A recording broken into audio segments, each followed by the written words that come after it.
தவக்காலம் 2ஆம் ஞாயிறு திருப்பலிக்கு அழைக்கப்பட்டிருக்கின்றோம்.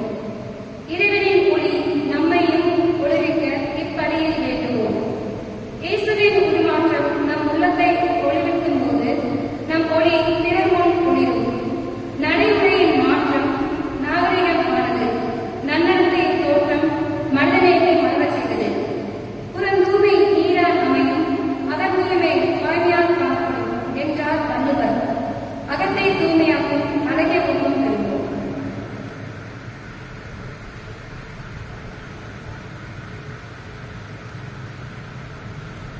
இயேசுவில் அன்பானவர்களே, இன்றைய திருப்பலியானது இன்றைய பங்கை சேர்ந்த மரிய சேசு தோமை அந்தோணியம்மா அவருடைய குடும்பத்திற்கு இறைவன் செய்த அனைத்து நன்மைகளுக்கு நன்றியாகவும், உடல் நலத்திற்காகவும், குடும்பத்திலே நலன் சமாதானம் நிலவும், நினைத்த காரியம் நிறைவேறவும். மகள் விபிலியா 22வது பிறந்த நாள் கொண்டாடுகிறார். அவரை இறைவன் நிறைவாக ஆசீர்வதிக்கவும், குடும்பத்தில் மரித்த அனைத்து ஆன்மாக்களின் இலைப்பாற்றிற்காகவும் கொடுக்கப்படுகிறது. மேலும் லியோ ஜோசப் சகாயராஜ், விமலா அல்போன்சா குடும்பத்தில் மரித்த ராமையா என்கின்ற அற்புதராஜ், அந்தோணிராஜ் அம்மாள், இருதயசாமி, அன்னம்மாள், செல்வராஜ், ஆரோக்கிய மேரி, டெய்சி செல்வராஜ், அந்தோணி, இருதய மேரி, அந்தோணி குரூஸ், ஜபமாலை மேரி பாப்பா, அன்னபூரணி, லூயிஸ் தாம்சன், மோத்தி வின்சன், அனிதா வின்சன் மற்றும் மாசில்லா குழந்தைகளின் ஆன்மா இறைமாற்றிற்காகவும், மேலும் மரித்த இருதயம் அவர்களின் 13ஆம் ஆண்டின் நினைவு நாள் திருப்பணியாகவும், அவருடைய ஆன்மா இறைமாற்றிற்காகவும், மேலும் கிருஷ்ணாபுரத்தை சார்ந்த கீதா அந்தோணி மேரி அவருடைய குடும்பத்திற்கு இறைவன் செய்த அனைத்து நன்மைகளுக்கு நன்றியாகவும், உடல் நலம் வேண்டியும், குடும்பத்திலே நலன் சமாதானம் நிலவவும், நினைத்த காரியம் நிறைவேறவும், மரித்த மிக்கேல் அந்தோணி அவர்களின் ஆன்மா இறைப்பாட்டிற்காகவும், மேலும் ஜெசி மோகன் அவர்களின் கணவர் ராஜ் மோகன் அவர்களின் ஆன்மா இறைப்பாட்டிற்காகவும் இந்த திருப்பலியானது ஒப்புக் கொடுக்கப்படுகிறது. அன்புமிக்க சகோதர சகோதரிகளே, நம் திருமுழுக்கு நினைவாக நம் மீது தெளிக்கப்படும் நமது படைப்பாகிய தண்ணீரை புனிதப்படுத்தி அருளுமாறு நம் கடவுளாகிய ஆண்டவரை கெஞ்சி மன்றாடுவோமாக. அவரே நமக்கு உதவி அளித்து நாம் பெற்றுக்கொண்ட தூய ஆவிக்கு உண்மையுள்ளவர்களாய் வைத்திருக்க அருள்வாராக. என்றென்றும் உள்ள எல்லாம் உள்ள இறைவா, வாழ்வின் கூற்றும் தூய்மையின் தொடக்கமுமான தண்ணீரின் வழியாக மக்கள் புனிதமடைந்து நிலை வாழ்வின் கொடையை பெற வேண்டும் என்று திருவிழமானி இத்தண்ணீரை புனிதப்படுத்தியருட உண்மை வேண்டுகின்றோம். ஆண்டவரை உமது நாளாகிய இன்று உமது அருள் காவலை பெற விரும்புகின்றோம். வாழ்வளிக்கும் உமது அருளின் ஊற்றினை எம்மில் புதுப்பித்தருளும். இத்தண்ணீரினால் எங்கள் உள்ளத்தையும் உடலையும் தீமை அனைத்திடமிருந்தும் காத்தருள்வீராக. இவ்வாறு நாங்கள் இதயத்துடன் உண்மை அணுகி வரவும் உமது மீட்பை பெற்றுக் கொள்ளவும் தகுதி பெறுவோமாக. எங்கள் ஆண்டவராகிய இயேசு கிறிஸ்து வழியாக உண்மை மன்றாடுகின்றோம். எல்லாம் வல்ல இறைவா, தண்ணீர் வளம் பெற அதில் விட வேண்டும் என்று இறைவாக்கினர் எலிசா வழியாக கற்பித்தீர். உமது படைப்புக்குள்ளாகிய இந்த உப்பை வரிவிலக்கத்துடன் புனிதப்படுத்தியருள உண்மை தாழ்மையுடன் வேண்டுகின்றோம். ஆண்டவரே, உப்பு கலந்த தண்ணீர் தணிக்கப்படும் இடமெல்லாம் தீயோனின் தாக்குதல் அனைத்தும் தோல்வியுற செய்வீராக. உன் தூய ஆவியாருடன் இருந்து எங்களை இடையராக காத்திருப்பாராக. எங்கள் ஆண்டவராகிய இயேசு கிறிஸ்து வழியாக உம்மை மன்றாடுகின்றோம்.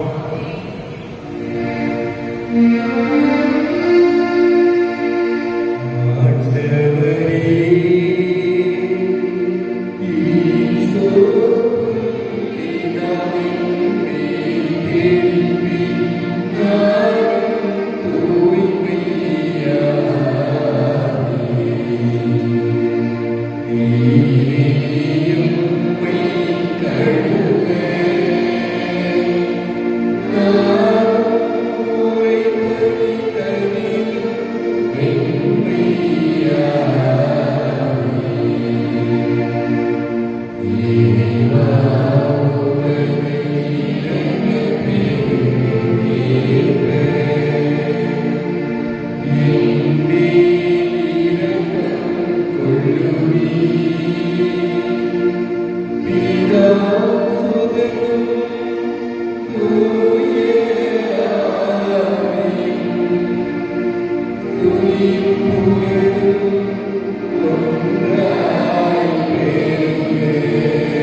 எல்லாம் வல்ல இறைவன் நம் பாவங்களிலிருந்து நம்மை தூய்மைப்படுத்துவாராக.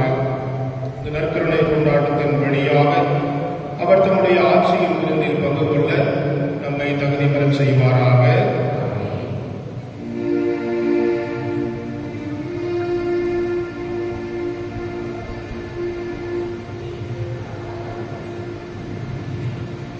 மன்றாடுவோமாக. இறைவா, அன்பு திருமகனுக்கு நாங்கள் செவிசாய்க்க எங்களுக்கு கட்டளையிட்டு உமது வார்த்தையினால் எங்கள் உள்ளத்துக்கு கூட்டமளிக்க திருவுளமும் கொண்டீரே. அகமொழியால் நாங்கள் தூய்மையாக்கப்பட்டு உமது மாட்சியை கண்டு மகிழ்வோமாக. உம்மோடு தூயாவியாரின் ஒன்றைப்பில் இறைவனா என்றென்றும் வாழ்ந்து ஆட்சி செய்கின்றவர் வழியாக உம்மை மன்றாடுகின்றோம்.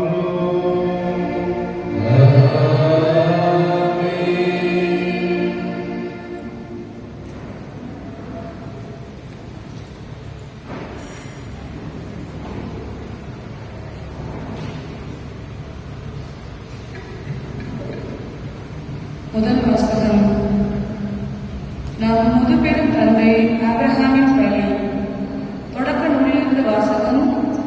அதிகாரம் 22.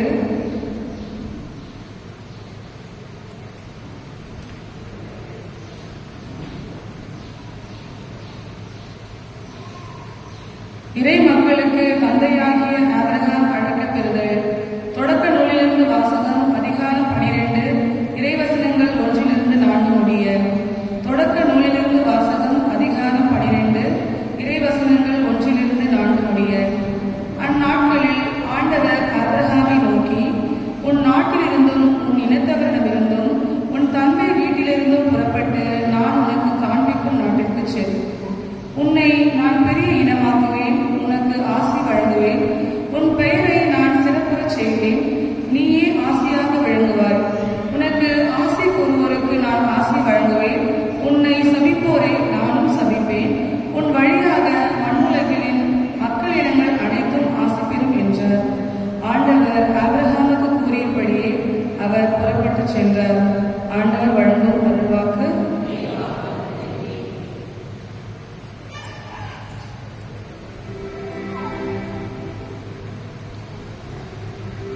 பாடல் திருப்பாடல்கள் 33. பல்லவி. ஆண்டவரே, உமது பேரன்பு எங்கள் மீது இருப்பதாக.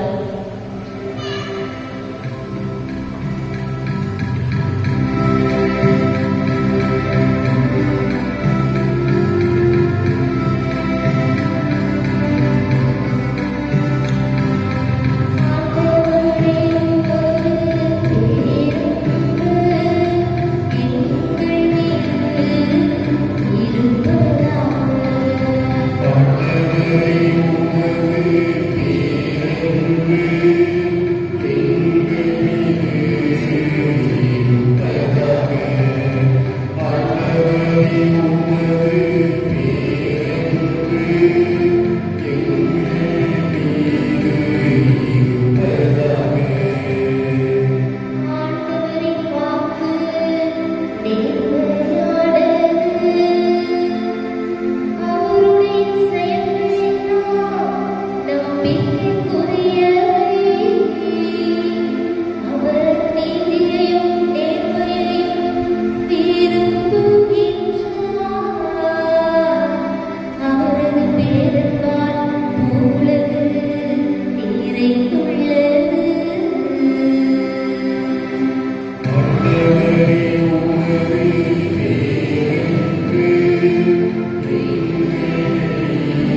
இரண்டாம் வாசகம். இறைவன் நம்மை அழைத்து நம் மீது ஒளி வீசுகிறார். திருத்தூதர் பவுல் தீமோத்தேயுவுக்கு எழுதிய இரண்டாம் திருமுகத்திலிருந்து வாசகம். அதிகாரம் 1 இறை வார்த்தைகள் 8 முதல் 10 முடிய. திருத்தூதர் பவுல் தீமோத்தேயுவுக்கு எழுதிய இரண்டாம் திருமுகத்திலிருந்து வாசகம். அதிகாரம் 1 இறை வார்த்தைகள் 8 முதல் 10 முடிய. அன்புக்கு உரியவர்களே, கடவுளின் வல்லமைக்கு ஏற்ப நற்செய்தியின் பொருட்டு துன்பத்தில் என்னுடன் பங்கு கொள். அவர் நம் செயல்களை முன்னிட்டு அல்ல, காலங்களுக்கு முந்தைய தமது தீர்மானத்தின்படி கிறிஸ்து இயேசு வழியாக நமக்கு அளிக்கப்பட்ட அருளின்படி நம்மை மீட்டுள்ளார். நமக்கு தூய அழைப்பு விடுத்துள்ளார். நம் மீட்பராகிய கிறிஸ்து இயேசு உலகில் தோன்றியதற்கு இப்போது அருள் வெளிப்பட்டுள்ளது. அவர் சாவை அழித்து அழியா வாழ்வை நற்செய்தியின் வழியாக ஒளிரச் செய்தார். இது ஆண்டவன் வழங்கும் அருள்வாக்கு.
அக்காலத்தில் இயேசு பேதுருவையும் யாக்கோபையும் அவர் சகோதரரான யோவானையும் ஓர் உயர்ந்த மலைக்கு தனிமையாக கூட்டிக் கொண்டு போனார்.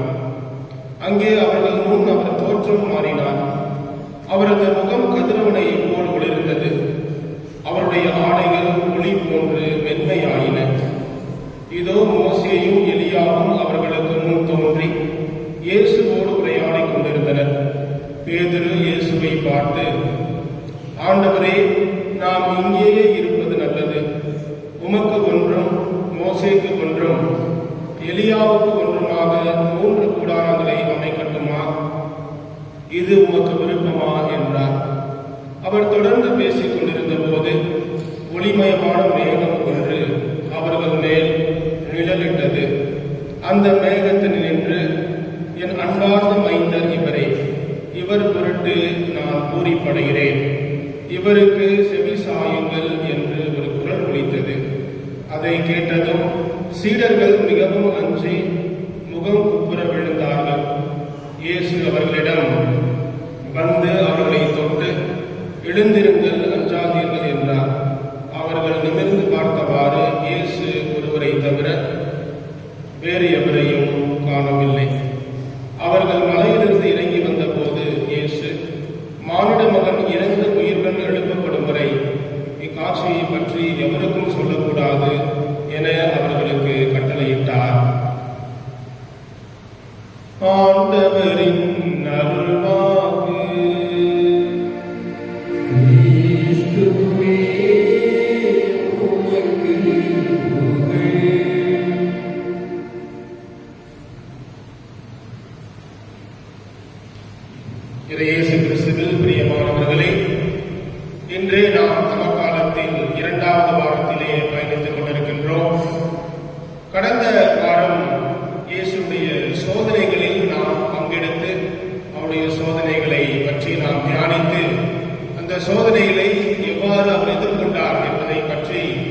வாசிக்கிறோம். இந்த வாரம் நமக்கு இயேசுடைய உருமாற்றம், இயேசுடைய தோற்ற மாற்றம் நமக்கு என்ன செய்தியை வழங்குகிறது? நம்முடைய வாசகங்கள்லாம் நாம் படிக்க கேட்டோம். அதை தியானிக்க இந்த வாரத்திலே நாம் அழைக்கப்படுகின்றோம். இந்த தோற்ற மாற்றமானது சீடர்களுக்கு ஒரு உயிர்ப்பின், இயேசுடைய உயிர்ப்பின் ஒரு முன் சுவையாக இருக்கிறதாக இந்த தோற்ற மாற்ற நிகழ்வானது இருக்கின்றது. விளக்கமாக இந்த ஆண்டுடைய தோற்ற மாற்றம் என்ற விழாவானது ஆகஸ்ட் 6ஆம் தேதி கொண்டாடப்படுகிறது. ஆனால் தவக்காலத்திலே இந்த உருமாற்ற வாசகங்கள், இயேசுடைய தோற்ற மாற்ற வாசகங்கள் அனைத்தும் அவருடைய பாடுகளை சிந்திக்க, துன்பத்திற்கு பிறகு ஒரு இன்பம் இருக்கிறது, சாவுக்கு பிறகு ஒரு வாழ்வு இருக்கிறது என்பதை சிந்திக்க நமக்கு இந்த வாசகங்கள் எல்லாம் கொடுக்கப்பட்டிருக்கிறது. அன்பார்ந்தவர்களே, இந்த முதல் வாசகமானது தொடக்க நூலில் எடுக்கப்பட்டிருக்கின்றது. தொடக்க நூல் 12ஆம் அதிகாரம் 1 முதல் 4 முடிய உள்ள வசனங்களை நாம் வாசிக்க கேட்டோம். முதுவரும் தந்தையாகிய ஆபிரகாமுக்கு கடவுள் அவரை அவருடைய சொந்த நாட்டிலிருந்து வாக்களிக்கப்பட்ட நாட்டிற்கு செல் என்று சொன்னவுடனே அவர் எந்த ஒரு மறுப்பும் தெரிவிக்காமல் உடனடியாக நான் செல்கிறேன் என்று அவர் உடனடியாக செல்கின்றார். நமக்கெல்லாம் தெரியும், ஆபிரகாம் நமக்கெல்லாம் முன்மாதிரியான முதுபெரும் தந்தையாக அவர் இருந்திருக்கிறார். விசுவாசத்தின் தந்தை, நம்பிக்கையின் தந்தையாக அவர் கருதப்படுகிறார். அவர் ஆண்டவருடைய திருவுளத்திற்கு ஏற்ப அவர் தன்னுடைய வாழ்வை வாழ்ந்து காட்டினார். குறிப்பாக இந்த வாசகத்திலே பார்க்கும் பொழுது, ஆபிரகாம் உன் நாட்டிலிருந்து, உன் இனத்தவரிடமிருந்து, உன் தந்தை வீட்டிலிருந்து புறப்பட்டு உனக்கு நான் காண்பிக்கின்ற நாட்டிற்கு செல் என்று சொல்லும் பொழுது, உன் நாட்டிலிருந்து என்று சொல்லும் போது நாடு நிலத்தை விட்டு நீ செல்ல வேண்டும் என்று ஆண்டவர் சொல்லுகின்றார். இரண்டாவதாக உன் இனத்தவரிடமிருந்து என்று சொல்லும் பொழுது, இனத்தார் என்று சொல்லும் போது உறவு, அவருடைய உறவு, அவருடைய குடும்பம், அவருடைய செல்வ செழிப்பு, இறைவன் கொடுத்த வளங்கள், இவற்றையெல்லாம் விட்டுவிட்டு இன்னொரு நாட்டிற்கு செல் என்று சொல்லுகின்றார். முதலாவதாக அவர் நாடு நிலத்தை விட்டு செல்ல ஆண்டவர் கட்டளையிடுகின்றார். இரண்டாவது உறவை விட்டு செல்ல ஆண்டவர் கட்டளையிடுகின்றார். மூன்றாவதாக உடைமை, அதாவது உன் தந்தை வீட்டிலிருந்து புறப்பட்டு நான் உனக்கு காண்பிக்கும் நாட்டுக்கு நீ செல் என்று சொல்லுகின்றார். தந்தை என்று சொல்லும் பொழுது அந்த வீடு, அவருடைய உடைமை, இவற்றையெல்லாம் விட்டு ஆண்டவர் சொல்லும் நாட்டிற்கு செல். எனவே ஆபிரகாம் எல்லாவற்றையும் எந்த ஒரு கேள்விக்கும் உட்படுத்தாமல் அவர் இந்த நாட்டை விட்டு, அவருடைய சொந்த ஊரை விட்டு அவர் செல்ல தயாராக இருக்கின்றார். இப்பெல்லாம் நமக்கு போகணும், ஒரு இடத்துக்கு போகணும் அப்படின்னா நமக்கு கூகுள் மேப் இருக்கு, ஒரு பிளான் இருக்கு, நிறைய திசை காட்டிகள் இருக்கிறது. அப்போதெல்லாம் அந்த மாதிரி இருந்ததாக தெரியவில்லை.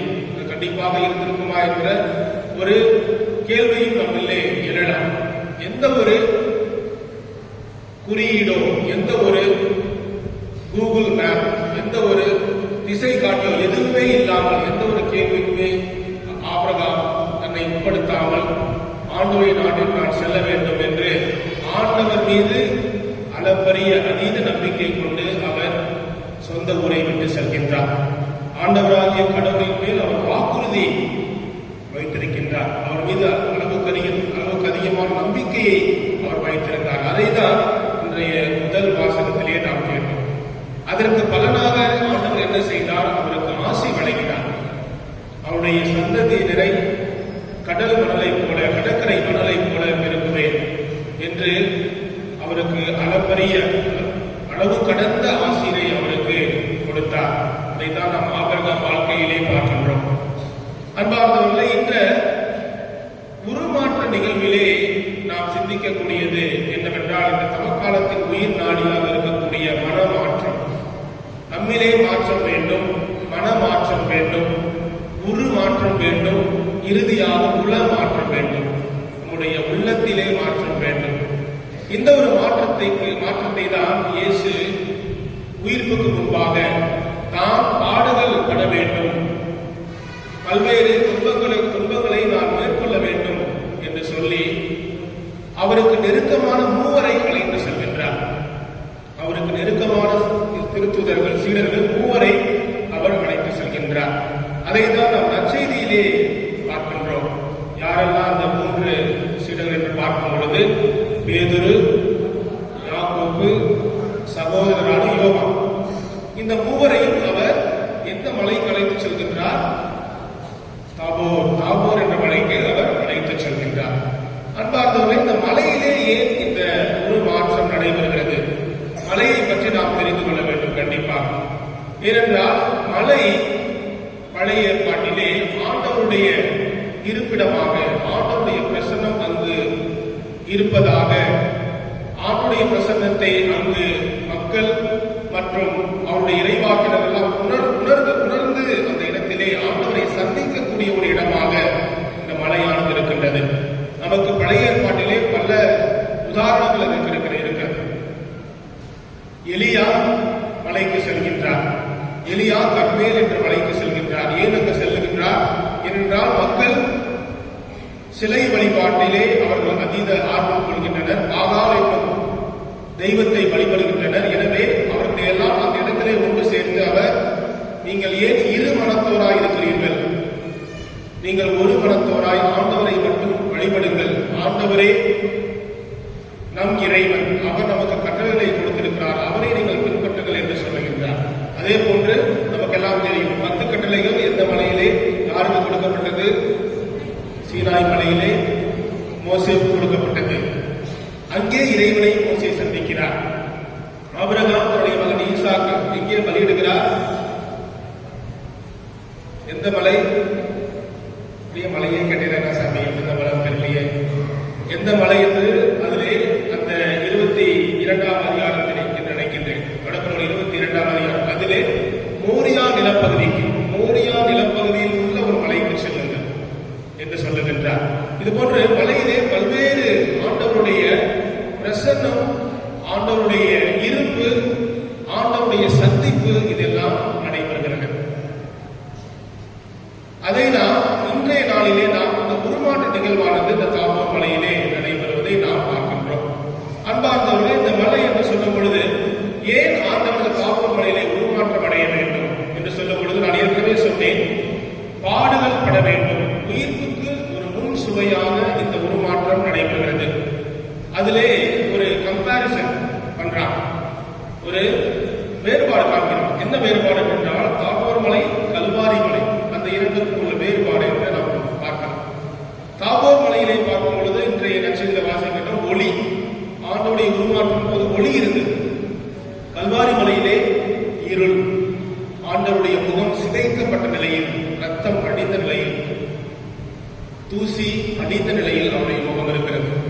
அதே போன்று இரண்டாவதாக நாம் பார்க்கும் பொழுது மாட்சி, முகத்தில் மாட்சி, தாபோர் மலையிலே ஆண்டவருடைய முகத்திலே மாட்சி தென்படுகிறது, மாட்சி வெளிப்படுகிறது. ஆனால் இங்கே அவருடைய முகமானது ஏற்கனவே சொன்னது போல சிதைந்து இருளாக அங்கே இருக்கின்றது. அதே போன்று தாபோர் மலையிலே 2 இறைவாக்கினர்கள் ஆண்டவரோடு உரையாடி கொண்டிருக்கிறார்கள். யார் அவர்கள்? மோசே, எலியா. மோசே மற்றும் எலியா ஆண்டவரோடு உறவாடி கொண்டிருக்கிறார்கள். இங்கே கல்வாரி மலையிலே 2 கல்வர்கள் இருக்கிறார்கள். 2 கல்வர்கள் ஆண்டவரோடு உரையாடி கொண்டிருக்கிறார்கள். மூன்றாவதாக இயேசுவுக்கு ஒரு செய்தி அறிவிக்கப்படுகிறது தாபோர் மலையில். என்ன செய்தி? நற்செய்திக்கு வாழ்த்துறையில அழகா பார்க்கலாம், இவரே வாழ்ந்த மகன் என்று அறிவிக்கப்படுகிறது. கல்வாரி மலையிலே ஆண்டவர் இயேசு, என் கடவுளே, என் கடவுளே, ஏன் என்னை கைவிட்டீர் என்று அங்கே சொல்லுகின்றார். அதே போன்று அடுத்த வேறுபாடு என்று பார்க்கும் பொழுது, இயேசு அங்கே இருந்த பொழுது பேதுருவும் மற்ற சீடர்களும் அங்கே இருந்தார்கள். அதான் பார்ப்போம், 3 சீடர்கள் இருந்தார்கள்.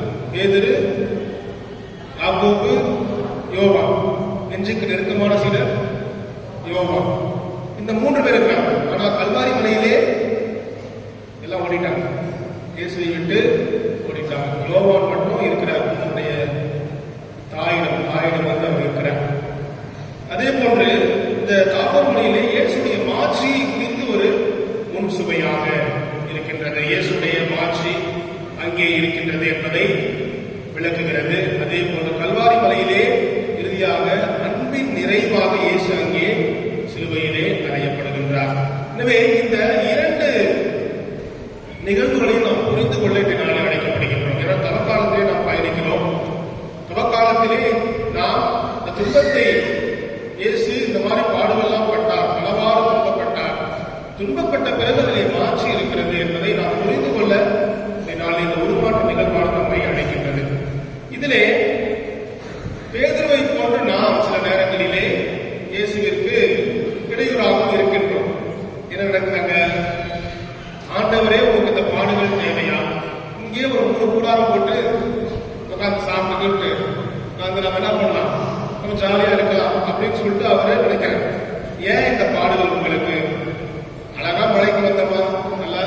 சந்தோஷமா இருந்தோம்னு சொல்லிட்டு நாம் இருக்கலாமே, ஏன் இந்த பாடல் என்று சொல்லும் பொழுது இயேசு என்ன சொல்கிறார்? இது தந்தையுடைய திருவுளம். தந்தையுடைய திருவுளத்தை நாம் நிறைவேற்ற வேண்டும். இதுவே என்னுடைய உணவு என்று சொல்லுகின்றார். நாம் இந்த பாடுகளை அனுபவிக்க வேண்டும். அனுபவித்தால் தான் நாம் ஆட்சியோடு உயிர் பெற்ற முடியும். எனவே இது எனக்கு ஒரு உணவு என்று சொல்லுகின்றார். அது மட்டுமல்ல, அவர் பேதுருவை கடிந்து கொள்கிறார். என்ன சொல்றார்? இந்த வாரி அடைச்சுக் கொள்கிறாரா?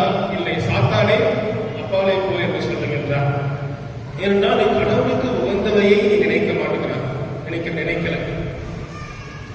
இந்த பாடுகள் வேண்டாம் என்று கம்ஃபர்ட் ஜோன் சொல்றோம். இந்த காலகட்டத்திலே கம்ஃபர்ட் ஜோன், ஒரு வட்டத்துக்குள்ள உட்கார்ந்து எல்லாமே நமக்கு நடக்கணுங்கிறது. அதை விட்டு நாம் வெளியே சென்று ஒரு ரிஸ்க் எடுக்கணும், நாம ஒரு துன்பத்தை மேற்கொள்ள வேண்டும், ஒரு கடினமான பாதையை தேர்ந்தெடுக்க வேண்டும் என்றால் நம்ம நிறைய பேர் முன்வர மாட்டோம். ஏன்னா கம்ஃபர்ட் ஜோன்ல நாம நல்லா உட்கார்ந்துகிட்டோம். ஆனால் இயேசு சொல்கிறார், இல்லை, நீங்கள் தவக்காலத்திலே உள்ள உறுத்தல்கள், உடல் உறுத்தல்கள், இந்த முயற்சிகள் எல்லாம் மேற்கொள்ள வேண்டும். அப்படி மேற்கொள்ளும் பொழுது நீங்கள் உங்களையே உயிர்ப்புக்கு, ஆண்டவருடைய இயேசுடைய உயிர்ப்புக்கு உங்களை தயார்படுத்திக் கொண்டிருக்கிறீர்கள். அப்பொழுதுதான் அந்த உயிர்ப்புடைய ஈஸ்டரால நமக்கு மீனிங்ஃபுல்லா இருக்கும். 40 நாள் நாம் ஒன்றும் தியானிக்கவில்லை. நமக்கு வெள்ளிக்கிழமைகளை நற்கருணை ஆசி நடைபெறுகிறது. இது போன்ற பல்வேறு பக்தி முயற்சிகள் நடைபெறுகிறது. அதிலே நாம் பங்கு பெற்று தவ காலத்திலே நாம் ஒரு நல்ல ஒரு அர்த்தமுள்ள வாழ்வை, இந்த உயிர்ப்பை நாம் ஒரு நல்ல சந்தோஷமா கொண்டாடக்கூடிய விதத்திலே நம்மை நாம் தயார் செய்ய நாம் இந்த தவக்காலத்திலே நம்மையே நாம் ஆயத்தப்படுத்துகிறோமா, தயார்படுத்திக் கொண்டிருக்கிறோமா என்பதை சிந்திக்கத்தான் இந்த உருமாற்ற நிகழ்வானது, இந்த உருமாற்றம் தோற்றமாற்ற வாசகம் எல்லாம் இன்று குறிப்பாக தவக்காலத்தில் 2ஆம் வாரத்திலே நமக்கு கொடுக்கப்பட்டிருக்கிறது. இதை நாம் புரிந்து கொள்ள நாளை அழைக்கப்படுகின்றோம். அதே போன்று நாம் நிறைய நேரங்களிலே மனிதர்கள், நாம் எல்லாம் மனிதர்கள், பாவம் செய்வோம் என்றால் நாம் பலவீனமானவர்கள் என்று சில நேரம் நாம் எக்ஸ்கியூஸ் கொடுத்துருவோம். ஆனால் அப்படி இல்லை. ஆண்டவர் ஏன் சொல்லுகின்றார்? நீங்கள் தவறுவது மனித இயல்பு என்று நியாயப்படுத்தி கொண்டிருக்கிறீர்கள். அப்படி இல்லை, நீங்கள் மனம் மாற வேண்டும். அதான் சொன்ன தவக்காலத்தில் உயிர் நாடியாக இருக்கக்கூடியது மாற்றம். வாழ்விலே மாற்றம் நிகழ்ந்து கொண்டே இருக்க வேண்டும். என்ன மாற்றம்? மன மாற்றம், உரு மாற்றம், உள்ள மாற்றம். இது நடைபெறும் பொழுதுதான் இந்த தவக்காலமானது நமக்கு ஒரு அர்த்தமுள்ள ஒரு காலமாக அமைகிறது. அதே போன்று இயேசுவை நாம் துன்புறும் ஒரு இயேசுவாக பார்க்க வேண்டும். அப்படி துன்புறும் இயேசுவை பார்த்தால் போதாது, நாம் மற்றவருடைய துன்பங்களிலே பங்கெடுக்க வேண்டும். அதைத்தான் என்று துன்புறும் மாற்றம் என்று சொல்லும் பொழுது நாமும் மற்றவருடைய துன்பத்திலே பங்கு பெற நாம் அழைக்கப்படுகின்றோம். அதை நாம் புரிந்து கொள்ள அழைக்கப்படுகிறோம். அதான் துன்பத்திற்கு பிறகு இன்பம் என்று சொல்லுகின்றார். வாழ்க்கையில் துன்பப்பட தயாராக இருப்பவர்கள் வாழ்க்கையிலே இன்பமும் பெறுவார்கள்.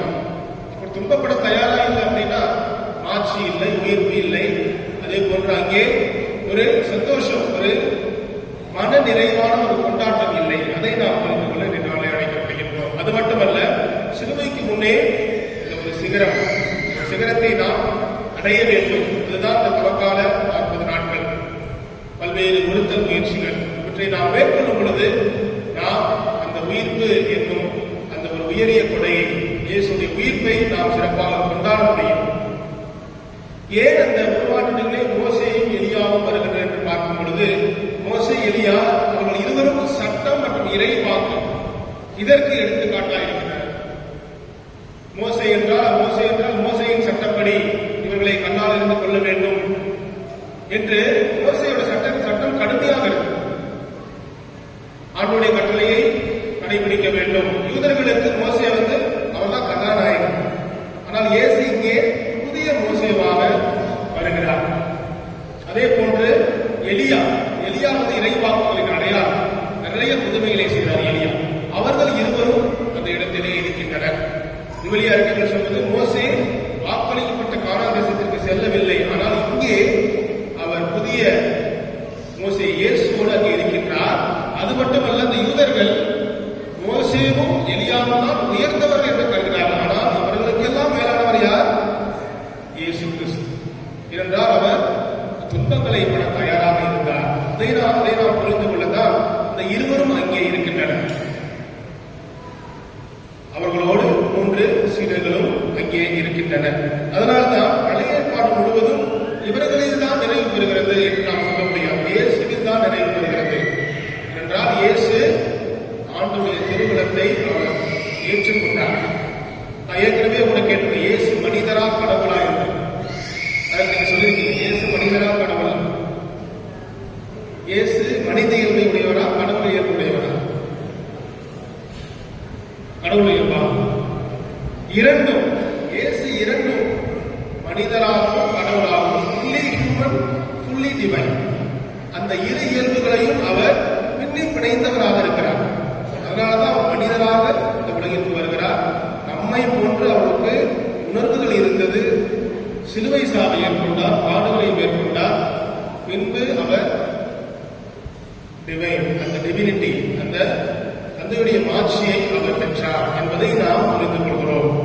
அதனால்தான் நீங்கள் உங்களை போல இருந்த நீங்களும் துன்பங்கள் ஏற்றுக்கொள்ள வேண்டும், துன்பத்திலே பங்கெடுக்க வேண்டும். இந்த மாற்றம் துன்பத்திலே மூழ்கடித்துக் கொண்டிருக்கப்படுகிறது. எனவே நீங்கள் இதை ஏற்றுக்கொள்ள வேண்டும். பார்த்தீங்கன்னா நிறைய உலகப் போர் வர்றதுக்கு, 3ஆம் உலகப் போருக்கு ரெடியா இருக்கிறது சொல்றாங்க. ஈரான், இஸ்ரேல், அமெரிக்கா நாடுகளுக்கிடையே ஒரு ரீசெண்டா நிறைய சண்டை சச்சரவுகள், வாக்குவாதம் நடைபெற்றுக் கொண்டிருக்கிறது. இது எங்க போய் முடியும் என்று தெரியவில்லை. எனவே நாம் அதை புரிந்து கொள்ள வேண்டும். துன்பத்தின் குறிப்பாக மாற்றம் துன்பத்தில் இருக்கிறது. இந்த மனிதர்கள் வாழ்விலே, இந்த உலகத்திலே துன்பத்தை மேற்கொண்டிருக்கிறார்கள். அவற்றை நாம் புரிந்து கொண்டு நாம் துன்பத்தில் பங்கெடுக்க தயாராக இருக்கிறோமா? எனவே நடைமுறை செயல்பாடுகளாக பார்க்கும் பொழுது, இவரே என் அன்பார்ந்த மகன் என்ற குரலுக்கு நீங்கள் செவி கொடுக்கும், செவி சாயுங்கள் என்று இயேசு சொல்லுகின்றார். திருத்தந்தை லியோ அவர்கள் என்ன சொல்கிறார்கள் என்றால், இந்த தவக்காலத்தையொட்டி அவர் சொல்வது, இந்த ஆண்டிலே நீங்கள் செவி மடுத்தலும் நோன்பு இருத்தலும் என்னும் மைய கருத்தை நீங்கள் புரிந்து கொள்ள வேண்டும் என்று சொல்கிறார். செவி மடுத்தலும் நோன்பு இருத்தலும். செவி மடுத்தல் என்றால் என்ன? ஆண்டவர் சொல்லக்கூடிய, குறிப்பாக தவக்காலத்திலே ஆண்டவரின் இறைவார்த்தை சொல்லக்கூடியதை நாம் செவிமடுக்க வேண்டும். செவிமடுத்து அதை நாம் கடைபிடிக்க வேண்டும். அதை அவர் சொல்லுகின்றார். நடைமுறை செயல்பாடுகள் சொல்லும் பொழுது முகத்திலே ஒரு மாற்றம் இருக்க வேண்டும். ஒன்றும் வச்சுக்கூடாது. முகத்திலே ஒரு மாற்றம் இருக்க வேண்டும். நம்முடைய பகைவர்கள் நாம் அன்பு செய்யுங்கள் என்று நாம் நச்சையிலப்பா. அன்பை நீங்கள் அணியுங்கள், புன்னகையை உங்கள் முகத்திலே அணியுங்கள், அணிந்து மற்றவர்களை அன்பு செய்யுங்கள் என்று சொல்கிறார். அது ஒரு மாற்றம். அது மட்டுமல்ல, வார்த்தை ஒரு மாற்றம். பிறரை பற்றி புரணி பேசுறது, 2 நபர்கள் 3வது நபருக்கு இல்லாத நபரை பற்றி காசிப்பிங் பேசுறது, அவற்றையெல்லாம் அறவே விட்டுவிடுங்கள். அறவே விட்டுவிடும் பொழுது உங்களுடைய மாற்றம் ஏற்படுகிறது. அது நிறைய நடக்கும். அதுதான் இன்பம் இருக்கிறது என்று நாம் நினைத்துக் கொள்கிறோம். அவற்றையெல்லாம் விட்டு நடைமுறை செயல்பாடுகள் என்று பார்க்கும்போது நம்மளே என்ன மாற்றம் ஏற்பட வேண்டும்? ஒவ்வொருக்கும் ஒரு மாற்றம் தேவை. உங்களுக்கு ஒரு மாற்றம் தேவை, உங்களுக்கு ஒரு மாற்றம் தேவை, தம்பி உங்களுக்கு ஒரு மாற்றம் தேவை, அக்கா உங்களுக்கு ஒரு மாற்றம் தேவை. எனவே உங்களுக்கு என்ன மாற்றம் தேவை, என்ன தேவை என்பதை நீங்கள் யோசித்து அந்த ஒரு மாற்றத்தை பெறும் பொழுது உண்மையான ஒரு மாற்றத்தை நாம் புரிந்து கொள்வோம். உல மாற்றம் நம்மிலே ஏற்படும்.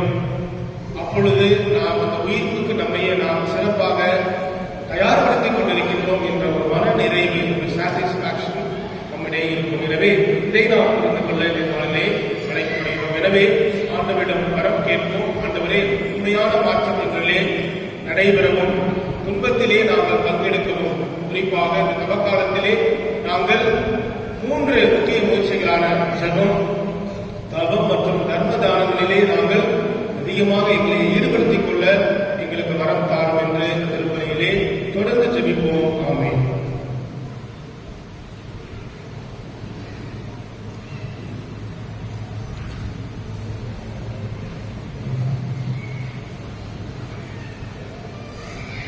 ஒரே கடவுளை நம்புகின்றேன். விண்ணகமும் மண்ணகமும் ஆண்டவை ஆனாதவையும் படைத்த எல்லா தந்தை அவரை, கடவுளின் ஒரே மகனாய் உதித்த ஒரே ஆண்டவர் இயேசு கிறிஸ்துவை நம்புகின்றேன். இவர் காலங்களுக்கெல்லாம் முன்பே தந்தையிடமிருந்து பிறந்தார். கடவுளிலிருந்து கடவுளாக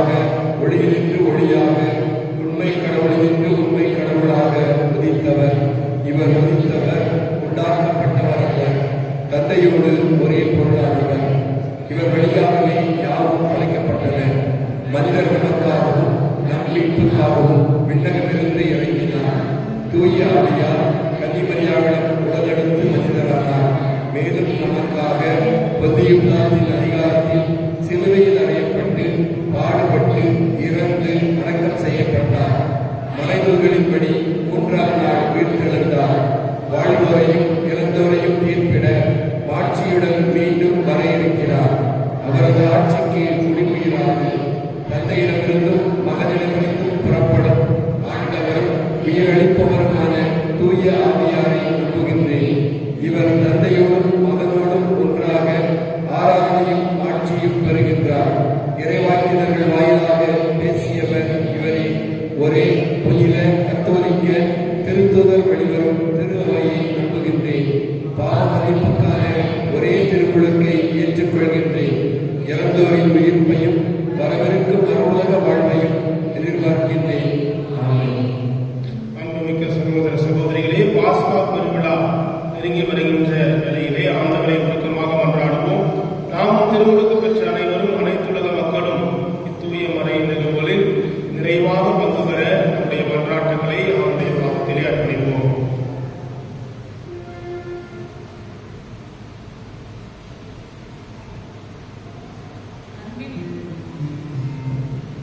அன்பின் இறைவா, என் திரு அவையை வழிநடத்தும் திருத்தந்தை, ஆயர்கள், குருக்கள் மற்றும் கன்னியர்கள் அனைவரும் இயேசு தம்மையே தாழ்த்தி நற்செய்தி போதனையில் ஈடுபட்டது போல அன்பின் நற்செய்தியை அனைவருக்கும் அறிவிக்கும் வரமருள வேண்டும் என்று இறைவா உம்மை மன்றாடுகின்றோம். அன்பின் தெய்வமே இறைவா, எம் நாட்டை ஆளும் தலைவர்கள் ஞானத்துடனும் நல்ல அறிவுடனும் செயல்பட்டு நாட்டு மக்களை நல்வழியில் நடத்திட வேண்டிய அருளை தாரும்.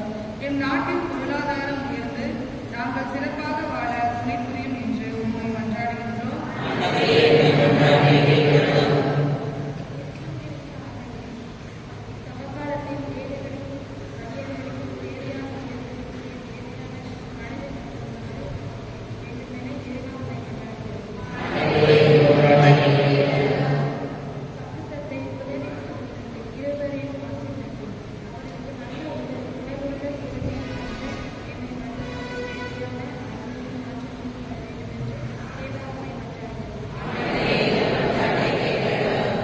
பங்கின் அனைத்து குடும்பங்களையும் ஆசீர்வதியும்.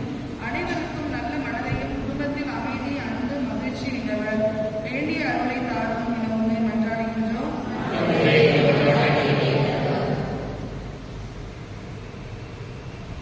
நம்முடைய தனிப்பட்ட தேவைகளுக்காக சிறிது நேரம் மௌனமாக மன்றாடுவோம்.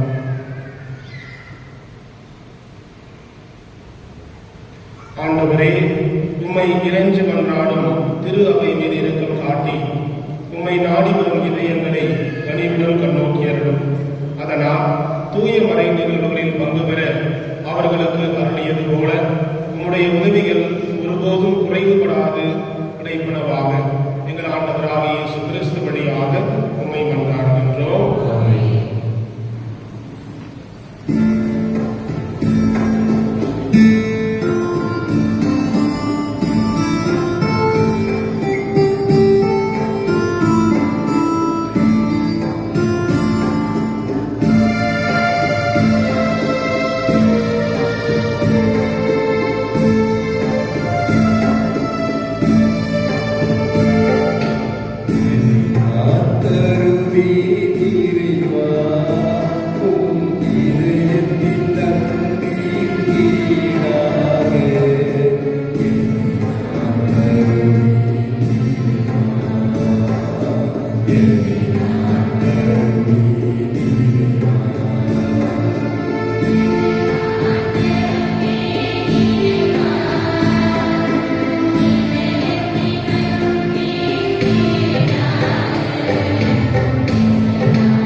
சகோதர சகோதரிகளே, என்னுடையதும் உங்களுமான பலி எல்லா வல்ல தந்தையாக இறைவனுக்கு ஏற்றதாகும்படி மன்றாடுங்கள். ஆண்டவர் தமது பெயரின் புகழ்ச்சிக்காகவும் ஆட்சிக்காகவும் நமது நன்மைக்காகவும் புனித திருவை அமைத்து நலனுக்காகவும் ஒரு கரகத்தின் பலியை ஏற்றுக்கொள்வாராக. ஆண்டவரே, இப்பலி பொருள் எங்கள் பாவங்களை கழுவி போக்க உம்மை வேண்டுகின்றோம். பாஸ்கா விழாவை கொண்டாடுவதற்கு உம் மீது நம்பிக்கை கொண்டோரின் உடல்களையும் மனங்களையும் அது புனிதப்படுத்துவதாக. எங்கள் ஆண்டவராகிய இயேசு கிறிஸ்து வழியாக உம்மை மன்றாடுகின்றோம்.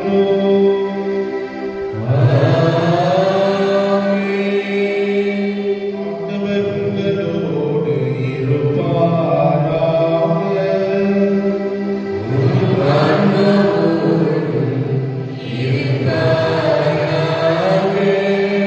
இதயங்களை மேலே எழுப்புங்கள்.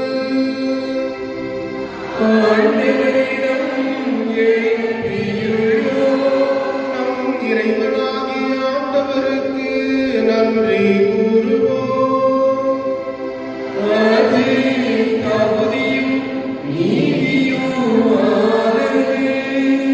ஆண்டவரே, தூயவரான தந்தையே, என்றும் உள்ள எல்லாம் வல்ல இறைவா, எங்கள் ஆண்டவராகிய கிறிஸ்து வழியாக எந்நாளும் எவ்விடத்திலும் நாங்கள் உமக்கு நன்றி செலுத்துவது மெய்யாகவே தகுதியும் நீதியும் ஆகும். எங்கள் கடமையும் மீட்புக்குரிய செயலுமாகும். கிறிஸ்து தமது சாவை சீடர்களுக்கு முன்னறிவித்து புனித மலையில் தமது பேரொளியை வெளிப்படுத்தினார்.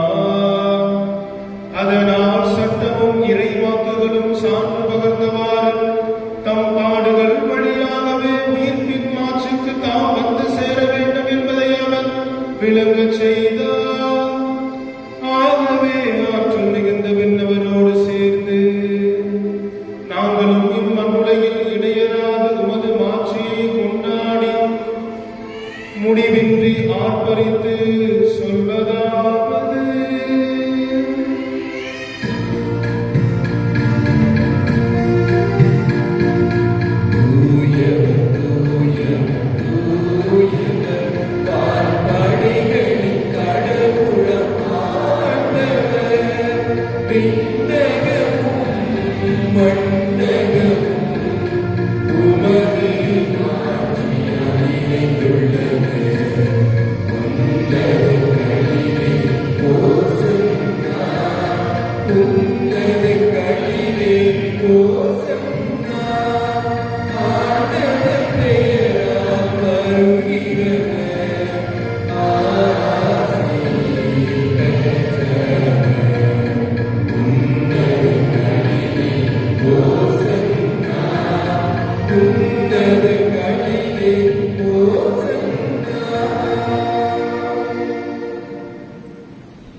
ஆண்டவரே, நீர் மெய்யாகவே தூயவர். உம்முடைய படைப்புகள் எல்லாம் உம்மை புகழ்வது தகுமே. ஏனெனில் உம் திருமகனாகிய எங்கள் ஆண்டவர் இயேசு கிறிஸ்து வழியாக தூய ஆவியாரின் செயலாற்றலால் அனைத்தையும் உய்வித்து தூய்மைப்படுத்துகின்றேன். கதிரவன் தோன்றி மறையும் வரை உமது பெயருக்கு தூய காணிக்கையை ஒப்புக் கொடுக்குமாறு உமக்கென மக்களை இடையராது ஒன்று சேர்த்து வருகின்றேன். எனவே ஆண்டவரே, உமக்கு அர்ப்பணிக்க நாங்கள் கொண்டு வந்துள்ள இக்காணிக்கைகளை அதே ஆவியால் தூய்மைப்படுத்த உம்மை தாழ்மையுடன் கொண்டாடுகின்றோம். இவ்வாறு உம் திருமகனாகிய எங்கள் ஆண்டவர் இயேசு கிறிஸ்துவின் உடலும் இரத்தமுமாக எங்களுக்கு இவை மாறுபடமாக.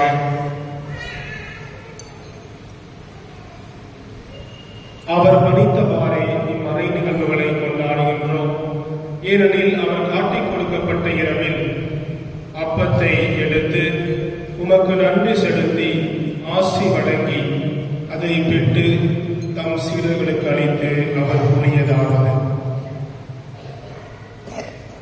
அனைவரும் இதிலிருந்து பெற்றுக் கொள்ளுங்கள். ஏனெனில் இது உங்களுக்காக கையளிக்கப்படும் என் உடல்.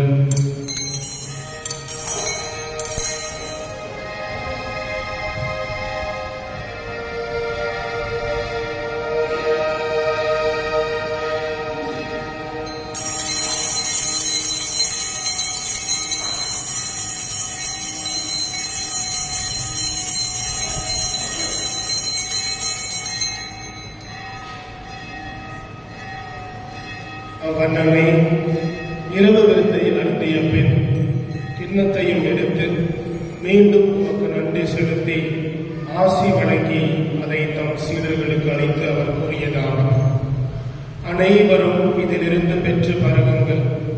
ஏனெனில் இது புதிய நிலையான உடன்படிக்கைக்கு உரிய என் இரத்தத்தின் கிண்ணம். இது பாவ மன்னிப்புக்கென்று உங்களுக்காகவும் பலருக்காகவும் சிந்தப்படும். இதை என் நினைவாக செய்யுங்கள்.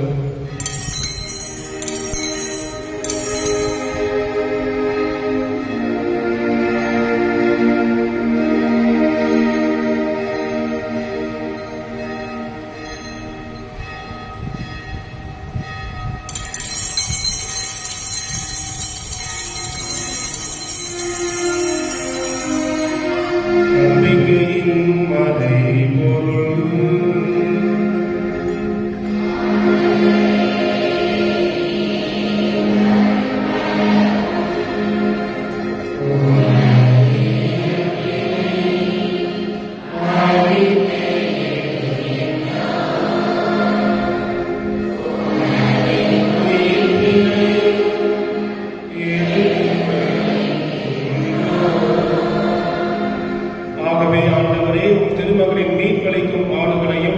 வியப்புக்கு உரிய உயிர்ப்பையும் முன்னேற்றத்தையும் நாங்கள் நினைவு கூறுகின்றோம். இவர் மீண்டும் வருவார் என எதிர்பார்த்திருக்கும் நாங்கள் இப்புனிதமான உயிருள்ள பலியை நன்றி செலுத்தி உமக்கு ஒப்புக் கொடுக்கின்றோம். உமது திரு அவையின் காணிக்கையை கண்ணோக்கி அருள உம்மை மன்றாடுகின்றோம். இப்பலியினால் நீர் உளம் கனிய திருவுளமானி. இவ்வாறு உடைய திருமகனின் திரு உடல் திரு ரத்தத்தால் ஊட்டம் பெறும் நாங்கள் அவருடைய தூய ஆவியால் நிரப்ப பெற்று கிறிஸ்துவுக்குள் ஒரே உடலும் ஒரே உள்ளமும் உடையவராக விளங்கச் செய்வீராக. இவரே எங்களை உமக்கு என்றும் காணிக்கையாகுவாராக. இவ்வாறு உம்மால் தேர்ந்து கொள்ளப்பட்டவர்களோடு முதலாக புனிதமிக்க கன்னியும் கடவுளின் தாயுமான மரியா, அவருடைய கணவரான புனித யோசேப்பு, புனித திருத்தூதர்கள், மாட்சிமிகு மறை சாட்சியர், மற்ற புனிதர்கள் அனைவரோடும் நாங்கள் உரிமை பேச்சுக்கு தகுதியுடையோராவோமாக. இவர்களின் வேண்டுதலால் நாங்கள் என்றும் உதவியை பெறுவோம் என உறுதியோடு இருக்கின்றோம். ஆண்டவரே, எங்களை உம்மோடு ஒப்புரவாக்கும் இப்பலி உலகுக்கெல்லாம் அமைதியும் மீட்பும் தர வேண்டும் என மன்றாடுகின்றோம். இவ்வுலகில் பயணம் செய்யும் உங்கள் திரு அவையையும் சிறப்பாக உம் அடியாராகிய எங்கள் திருத்தந்தை லியோ, எங்கள் மறை மாவட்ட பரிபாலகர் மோட்சராஜன், ஏனைய ஆயர்கள், திருநிலையினர், உமக்கு சொந்தமான மக்களாகிய அனைவரையும் நம்பிக்கையிலும் அன்பிலும் உறுதி பெற செய்வீராக. நீர் விரும்பியபடி உம் தெருவு நிற்கின்ற இக்குடும்பத்தின் வேண்டல்களுக்கு கனிவுடன் செவி சாய்த்தருளும்.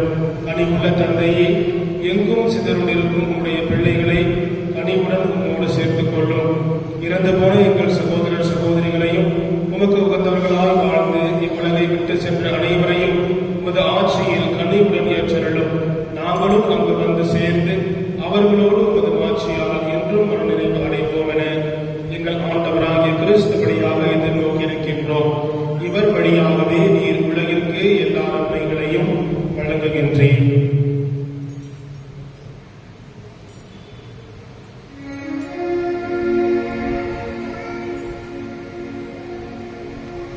இவர் வழியாக இவரோடு இவரில் எல்லாம் வல்ல இறைவனாகிய தந்தையே, தூயாவியாரின் ஒன்றிப்பில் எல்லா புகழும் ஆட்சியும் என்றென்றும் உரியதே.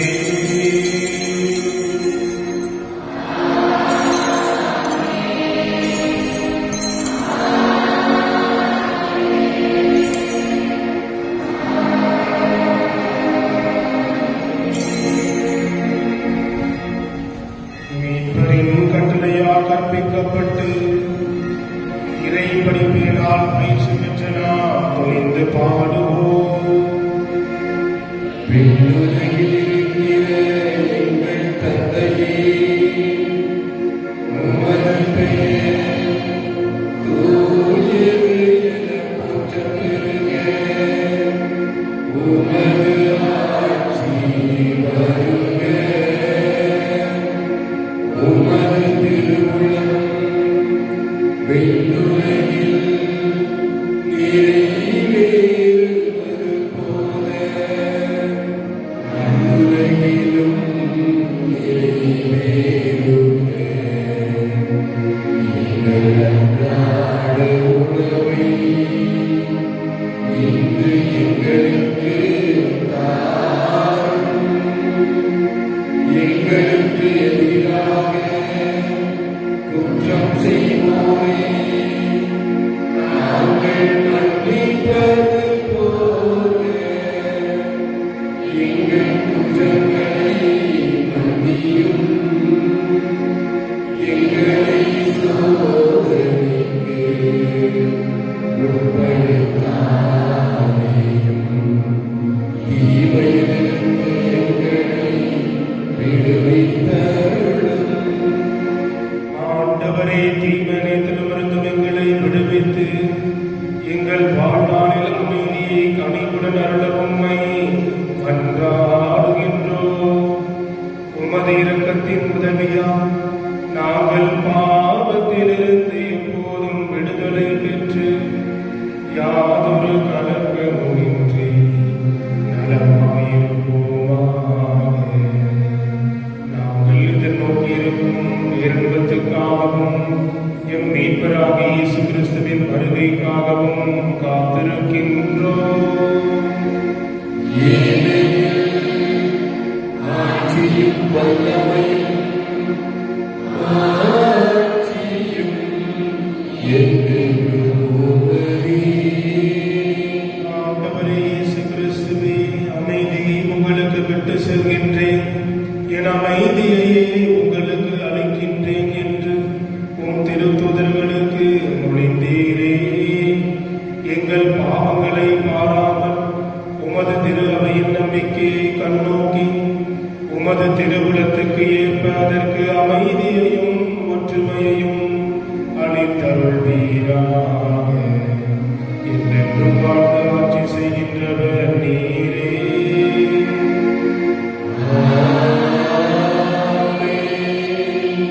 ஆண்டவருடைய அமைதி உங்களோடு என்றும் இருப்பதாக. உம் ஆன்மாவோடும் ஆண்டவர் இயேசு அருளுகின்ற அமைதியும் அன்பையும் ஒருவர் மற்றவரோடு பகிர்ந்து கொள்வோம்.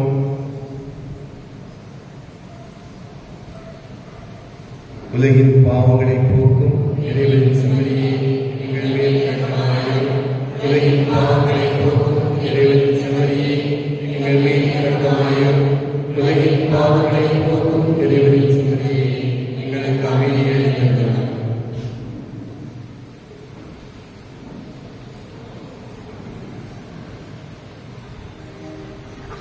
இதோ இறைவனின் செம்மறி, இதோ உலகின் பாவங்களை போக்குகிறவர். இந்த செம்மறியின் விருந்துக்கு அழைக்கப் பெற்ற நாம் ஒவ்வொருவரும் பேறு பெற்றோர்.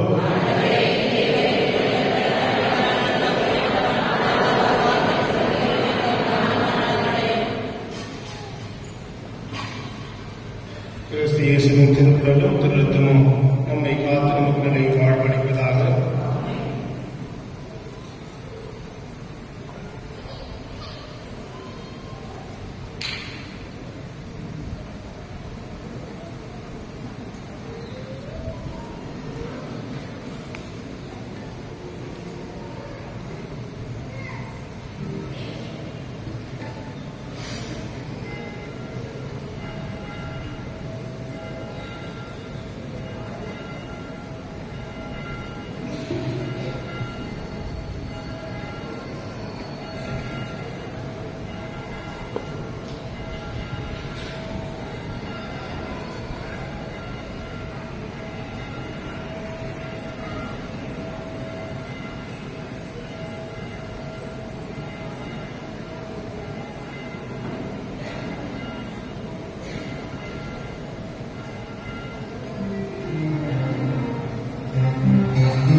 ஒருவர் மட்டும் இயேசுவே என்னை விட்டு நீங்காதிருப்பது ஏனோ தெய்வீக அன்பாதானோ தெய்வீக அன்பாதானோ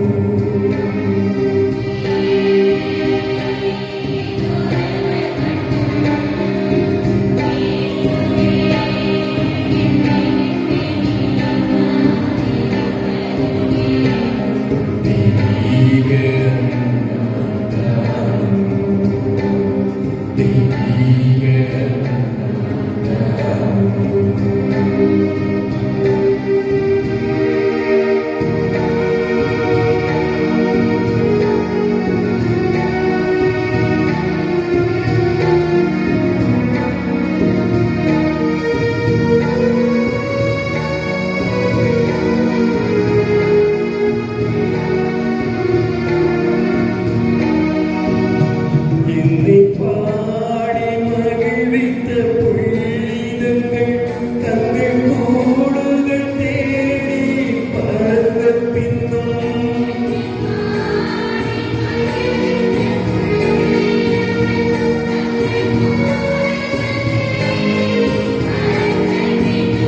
நான் வாழ்ந்த காலத்து நண்பரெல்லாம் நான் தாழ்ந்த காலத்தில் பிரிந்த பின்னும் தெய்வீக அன்பாதானோ தெய்வீக அன்பாதானோ நீர் ஒருவர் மட்டும் இயேசுவே என்னை விட்டு நீங்காதிருப்பதும் ஏனோ தெய்வீக அன்பாதானோ தெய்வீக அன்பாதானோ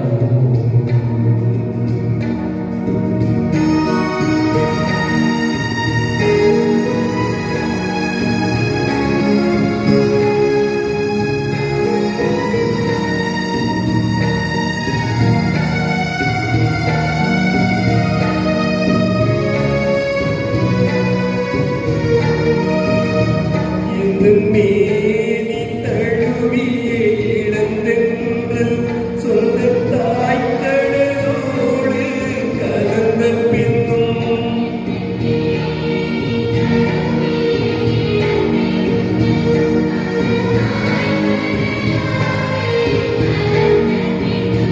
எந்த பாதையின் விளக்காம் பகலவனும் அந்த காரிருள் மாயையால் மறைந்த பின்னும் தெய்வீக அன்பாதானோ தெய்வீக அன்பாதானோ நீர் ஒருவர் மட்டும் இயேசுவே என்னை விட்டு நீங்காதிருப்பது ஏனோ தெய்வீக அன்பாதானோ தெய்வீக அன்பாதானோ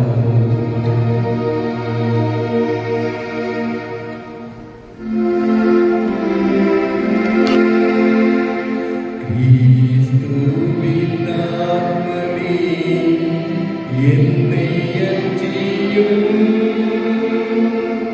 கிறிஸ்துவின் தேகமே என்னை ரட்சியும் கிறிஸ்துவின் இரத்தமே என்னை பொறுப்பியும் திருவிழா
மார்ச் மாதம் புனித சூசையப்பருக்கு ஒப்புக் கொடுக்கப்பட்ட மாதம். வருகின்ற ஞாயிறு தவக்காலத்தினுடைய 3வது ஞாயிறு அன்று காலை நம்முடைய பங்காலயத்தில் காலை 9 மணி முதல் மாலை 4 மணி வரை தவக்கால தியானம் நடைபெறும். தியானம் திருப்பலியுடன் நிறைவு பெறும். மீண்டும் அறிவிக்கின்றோம், வருகின்ற ஞாயிற்றுக்கிழமை நம்முடைய பங்காலயத்தில் காலை 9 மணி முதல் மாலை 4 மணி வரை தவக்கால தியானம் நடைபெறும். தியானம் திருப்பலியோடு நிறைவு பெறும். அன்று காலை திருப்பலி நடைபெறாது. இந்த வார திருப்பலி விவரங்கள்: திங்கள் புதன் காலை 6 மணி பங்காலயம், செவ்வாய் வியாழன் வெள்ளி சனி மாலை 6:30 மணி பங்காலயம். திங்கள் புதன் காலை 6 மணி பங்காலயம், செவ்வாய் வியாழன் வெள்ளி சனி மாலை 6:30 மணி பங்காலயம். கிளை கிராமங்களில் நடைபெறக்கூடிய திருப்பலி விவரங்கள்: இன்று பகல் 11:30 மணி நகரம், நாளை இரவு 7 மணி மலையடிக்குச்சி, செவ்வாய் இரவு 8 மணி ராமசாமியாபுரம், வியாழன் இரவு 7 மணி புன்னைவனம். இன்று திருப்பலியை சிறப்பித்த பேரன் பேட்டிற்கு பங்குத்தந்தை சார்பாக நன்றி கூறுகின்றோம். அடுத்த ஞாயிறு திருப்பலியை சிறப்பிப்பவர்கள் தோமாண்டிய குடும்பங்கள். வருகின்ற வெள்ளிக்கிழமை பங்காலயத்தில் சிலுவை பாதையை வழிநடத்துபவர்கள் லூக்காண்டியம் மற்றும் புனித வின்சென்டே பவுல் சபையினர். கடந்த ஞாயிறு திருப்பலியில் காணிக்கை வரவு ரூபாய் 4,920. பங்கு அளவிலான தவக்காலத்து பயணம் வருகின்ற 20, 21 ஆகிய தேதிகளில் நடைபெறும். செல்லக்கூடிய இடங்கள் புளியம்பட்டி மற்றும் தூத்துக்குடி மறைமாவட்ட திருத்தலங்கள். வர விரும்புகிறவர்கள் வெகு விரைவாக தங்களுடைய பெயரை பதிவு செய்யுமாறு அன்புடன் கேட்டுக்கொள்கின்றோம். பயண கட்டணம் ரூபாய் 850. வருகின்ற வெள்ளிக்கிழமை காலை 10 மணி முதல் பகல் 1 மணி வரை நம்முடைய பங்காலயத்தில் நற்கருணை ஆராதனை மற்றும் நற்கருணை ஆசி நடைபெறும். இன்று திருப்பலியை சிறப்பித்த பேரிதழ் அன்பிற்கு மூலமாக வந்த காணிக்கை வரவு ரூபாய் 2000.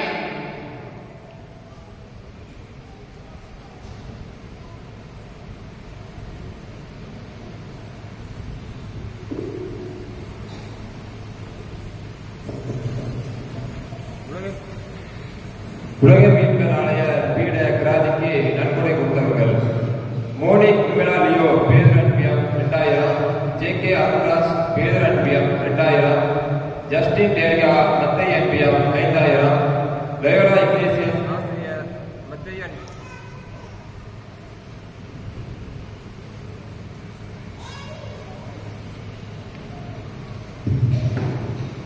லயோலா இக்னேசியஸ் ஆசிரியர்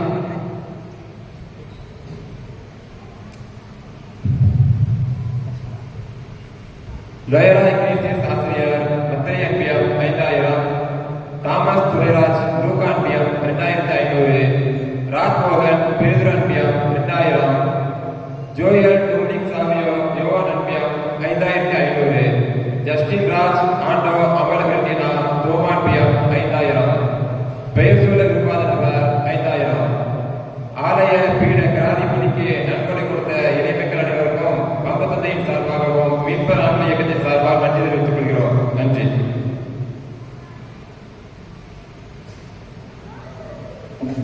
இன்று தவக்காலத்தினுடைய 2வது வாரம்.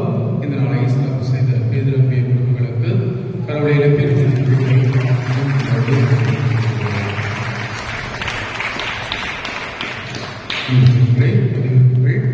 நம்முடைய பாலை மறைமாவட்டத்திலே ஆசிரியர் பட்டியலிலே பணி பொறுப்புக்காக பதிவு செய்திருப்பவர்கள் மார்ச் மாதம் 1ஆம் தேதி முதல் மே மாதம் 30ஆம் தேதி வரை புதுப்பித்து கொள்ள உங்களை அன்போடு கேட்டுக்கொள்கிறார்கள்.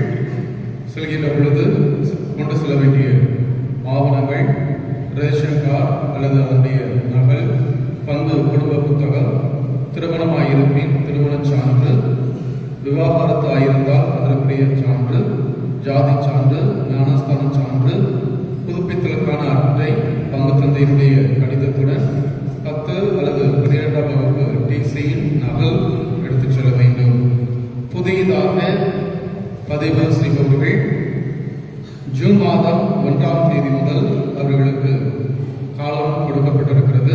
ஜூன் மாதம் முதல் நவம்பர் மாதம் 30 முடிய, புதுப்பித்தவர்கள் மே மாதம் 30ஆம் தேதிக்குள்ளாக முடிந்துவிடும்.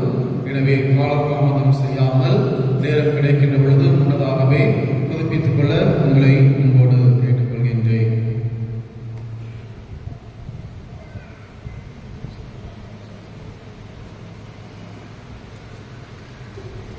புனித வின்சென்ட் பால் சபையினர் வெளியங்குடி வருகின்ற 19/3/2026 வியாழன் அன்று நாங்குநேரியில் இருக்கக்கூடிய முதியோர் இல்லத்தை சென்று சந்திக்க இருக்கிறார்கள். அங்கு மொத்தம் 30 பெண்கள் இருக்கிறார்கள். அவர்களுக்கு தேவைப்படுகின்ற பொருட்கள், புதிய உடைகள், பண உதவி, அரிசி, பருப்பு, மளிகை பொருட்கள், எண்ணெய், சோப்பு, பிஸ்கட் இதை கொடுத்தால் நலமாக இருக்கும். எனவே 19ஆம் தேதி செல்கிறார்கள். அதற்கு முன்னதாக பொருட்களை கொடுக்க விரும்புவோர் கொடுத்து உதவி பண்ண உங்களை அன்போடு கேட்டுக்கொள்கிறேன். பிப்ரவரி மாதம் ஒவ்வொரு மாதமும் மாதத்துடைய முதல் ஞாயிற்றுக்கிழமை ஆலயத்துடைய தலைவாசலிலிருந்து காணிக்கை எடுக்கிறார்கள் உதவி செய்வதற்காக. கடந்த மாதம் பிப்ரவரி மாதம் அவர்கள் பெற்றுக்கொண்ட காணிக்கை 1285. உதவி செய்ய விரும்புவோர் வின்சென்ட் பால் சபையை சந்தித்து உதவி செய்ய உங்களை அன்போடு கேட்டுக்கொள்கின்றேன். அன்புக்குரியவர்களே, வருகின்ற 8ஆம் தேதி அடுத்த ஞாயிற்றுக்கிழமை நம்முடைய ஆலயத்தில் பங்கு அளவிலான தியானம் நடைபெற இருக்கிறது. எனவே அந்த தியானத்திலே கலந்து கொள்ள உங்களை அன்போடு கேட்டுக்கொள்கிறேன். காலை 9 மணி முதல் மாலை 4 மணி திருப்பலியோடு நிறைவேறும். அருட்தந்தை அவர்கள் வழிநடத்துகிறார்கள். அதனை மதியம் 3 மணிக்கு மேலாக ஒப்புரவு அருட்சாதனமும் வழங்கப்படும். எனவே இந்த தியானத்திலும் ஒப்புரவு அருட்சாதனத்திலும் அதன் பின் நடைபெறக்கூடிய திருப்பலிகளும் கலந்து கொள்ள உங்களை அன்போடு கேட்டுக்கொள்கின்றேன். அன்புக்குரியவர்களே, பங்குத்தரவை கூட்டம் போடுவதற்கான நேரம் இல்லாமல் இருக்கிறது. எனவே குறைந்தது அடுத்த வாரத்திலாவது கட்டாயமாக போட வேண்டும். தியானம் நடைபெற்றுக் கொண்டிருக்கக்கூடிய சூழ்நிலையிலே காலை 9 மணி அல்லது அந்த இடைப்பட்ட நேரங்களிலும் பங்குத்தரவை கூட்டம் போடப்பட வேண்டும். எனவே காலை 11 மணி அல்லது 10 மணி அல்லது 1 மணிக்குள்ளாக கூட்டம் நடைபெறும். எனவே அன்பிய பொறுப்பாளர்கள், பங்குத்தரவை உறுப்பினர்கள் இதிலே கலந்து கொள்ள உங்களை அன்போடு கேட்டுக்கொள்கிறேன். இந்த தவக்காலம் மற்றும் உயிர்ப்பு திருவிழா பற்றிய கலந்து ஆய்வு கூட்டம் நடைபெறும். எனவே அடுத்த வாரம் காலை 10 மணிக்கு பங்குத்தரவை கூட்டமானது நடைபெறும். எனவே உறுப்பினர்கள், அன்பிய பொறுப்பாளர்கள் கலந்து கொள்ள உங்களை அன்போடு கேட்டுக்கொள்கின்றேன். தவக்கால உண்டியல் தயாராக இருக்கிறது.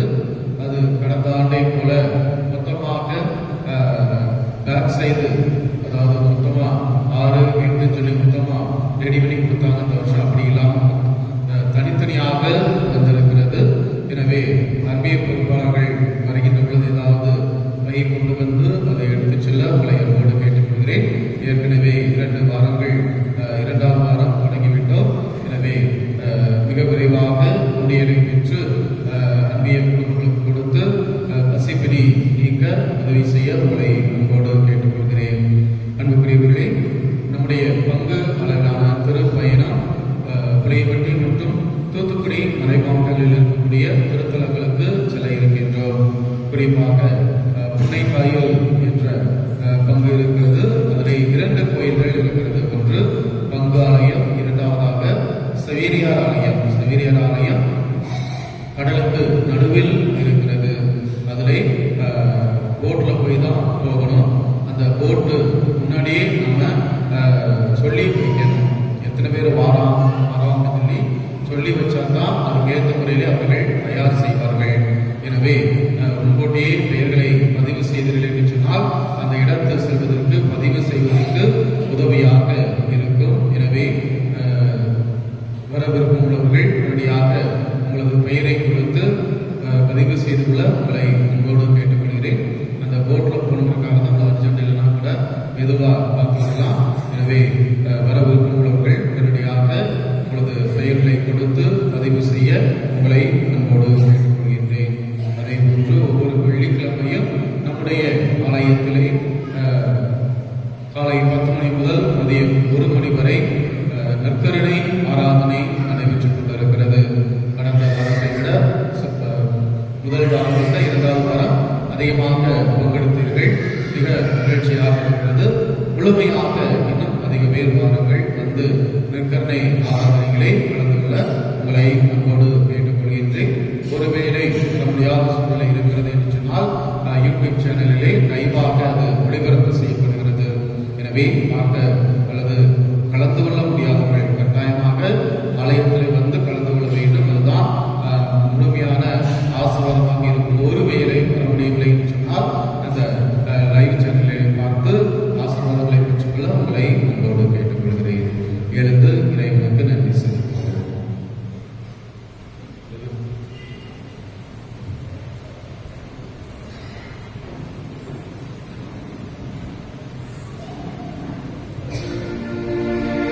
மன்றாடுவோமாக. ஆண்டவரே, உலகில் வாழும் நாங்கள் ஏற்கனவே உலக வாழ்வில் பங்கு பெற அருள் கூர்ந்தீ.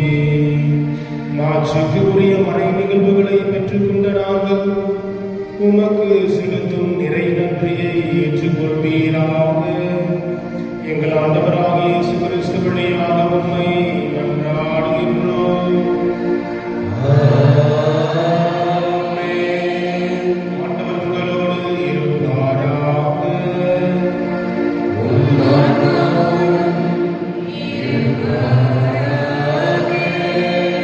இறையாசிர் பெற தலைவணங்கி மன்றாடுவோம். ஆண்டவரே, உமது நம்பிக்கை கொண்டுள்ளோரை முடிவில்லா ஆசையால் புனிதப்படுத்தி ஒரே திருமகனின் நற்செய்தியை